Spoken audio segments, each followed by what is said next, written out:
चलिए इनका पार्ट 2 जैसा कि दिखाई दे रहा है, px में भाग देना है gx से। gx यहां पर लिखे हैं तो मैं लिख ले रहा हूं। तो अब gx कुछ इस प्रकार से हम लिख लिए हैं। अब देख, जो gx यहां जो दिया हुआ है, सबसे पहले लिखते समय एक शुद्ध द्विघात बहुपद के रूप में लिख लेना है। x बाद में था, उनको पहले लिख लेना है। तो अब देखना है कि जो px का सबसे बड़ा पद है और gx का सबसे बड़ा पद है, तो gx का सबसे बड़ा पद में कौन सा पद से गुना करेंगे जो कि px का सबसे बड़ा पद निकल जाए। तो इसमें यदि हम x वर्ग से गुना करेंगे तो ये px का सबसे बड़ा पद बन जाएगा। तो चलिए gx का सबसे बड़ा पद में x वर्ग से गुना करेंगे तो यह आ जाएगा x पे पावर 4, और जितना भी gx का पद दिया है सभी में गुना करना है x वर्ग से।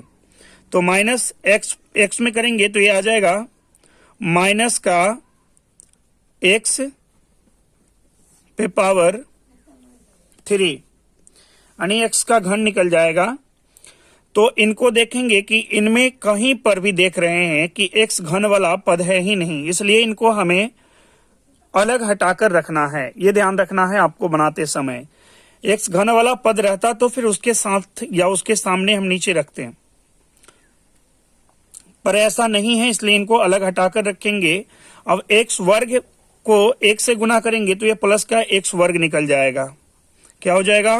प्लस का x वर्ग।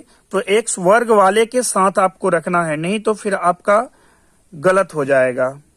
अब इनकी साइन चेंज कर लेंगे तो इनका प्लस का चिन्ह है तो ये माइनस में बदल जाएगा, और ये प्लस का चिन्ह है इनका तो ये भी माइनस में बदल जाएगा, और ये माइनस का चिन्ह है इनका तो ये प्लस में बदल जाएगा। अब एक प्लस का x पे पावर 4 और एक माइनस का x पे पावर 4 दोनों कैंसिल हो जाएगा, और यहाँ x घन वाला जो बाद में लिखे थे उनको अब हमें सबसे पहले लिखना पड़ेगा। प्लस के चिन्ह के साथ आप रखेंगे तो लिखेंगे x का घन, इसके बाद जो है x वर्ग वाले को लिखना है तो माइनस का 3x वर्ग और माइनस का x वर्ग, तो माइनस का 3x वर्ग और प्लस माइनस का x वर्ग दोनों को जोड़ेंगे, चिन्ह माइनस का ही रहेगा, माइनस का 4x वर्ग बन जाएगा। तो अब इधर देखेंगे बच रहा है प्लस का 4x, तो प्लस का 4x लिखेंगे, और बच रहा है प्लस का 5, तो प्लस का 5 को भी लिख लेना है। gx का सबसे बड़ा पद में कितना से गुना करेंगे जो कि इतना आ जाए। तो इसमें यदि हम x से गुना कर लें प्लस का x से तो ये इतना के बराबर आ जाएगा, यानी इसमें गुना करेंगे तो ये x घन बन जाएगा, और फिर x में गुना करेंगे x से तो ये हो जाएगा माइनस का x वर्ग, फिर 1 में गुना करेंगे तो ये बन जाएगा प्लस का x। अब इनकी साइन चेंज कर लेंगे, ये x के साथ ही रखेंगे, जो जैसे है वैसे ही रखेंगे। ये प्लस का चिन्ह है तो यहाँ माइनस का चिन्ह में बदल जाएगा, ये माइनस का चिन्ह है तो प्लस का चिन्ह में बदल जाएगा, ये प्लस का चिन्ह है तो ये माइनस का चिन्ह में बदल जाएगा। अब इनको कैंसिल करेंगे, एक प्लस का x घन एक माइनस का x घन कैंसिल हो जाएगा, और इधर जो आपके पास दिखाई दे रहा है माइनस का 4x वर्ग और प्लस का x वर्ग, तो आपके पास जो बचेगा घटेगा तो माइनस का 3x वर्ग बचेगा, और यहां पर प्लस का 4x और माइनस का x तो बचेगा प्लस का 3x, और यहां देखेंगे तो प्लस का 5 बच रहा है, तो प्लस का 5 को आपको लिख देना है। अब ध्यान से देखना है कि gx का सबसे बड़ी पद में कितना से गुना करेंगे जो कि इसके बराबर आ जाए।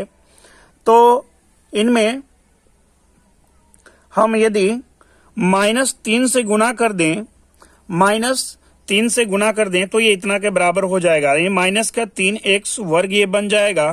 फिर -3 से इसमें भी गुना करेंगे, इसमें भी, यानी पूरे gx में गुना करेंगे तो -3 से x को गुना करेंगे तो ये माइनस माइनस प्लस का 3x बन जाएगा। फिर -3 से 1 में गुना करेंगे तो ये माइनस का 3 बन जाएगा। अब इनकी साइनें चेंज कर लेंगे, तो चिन्ह चेंज करेंगे, माइनस का चिन्ह है तो ये प्लस बन जाएगा, ये प्लस का चिन्ह है तो माइनस बन जाएगा, और ये माइनस का चिन्ह है तो ये प्लस बन जाएगा। तो माइनस का 3x वर्ग और प्लस का 3x वर्ग ये दोनों कैंसिल हो जाएगा, और प्लस का 3x और माइनस का 3x ये भी दोनों कैंसिल हो जाएगा। तो आपके पास जो बचेगा प्लस का 5 और प्लस का 3, यानी कि प्लस का 8 बचेगा आपके पास। तो प्लस का 8 हम इस प्रकार से लिख लेंगे। तो अब लिख लीजिए शेषफल और भागफल। तो शेषफल जो निकला, चलिए मैं तो यहां लिख दे रहा हूं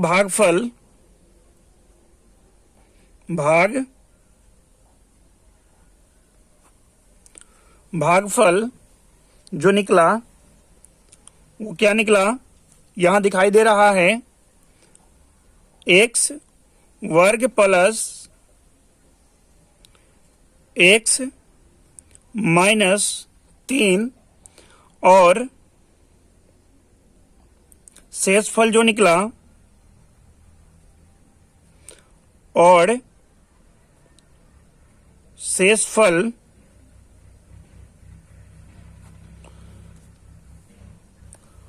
वो निकला बराबर 8। ये आपका प्राप्त हो रहा है। तो इस प्रकार से ये पाठ पूरा हुआ। आप चाहें तो स्क्रीनशॉट ले सकते हैं, या तो आप वीडियो को पॉज करके नोट भी कर सकते हैं।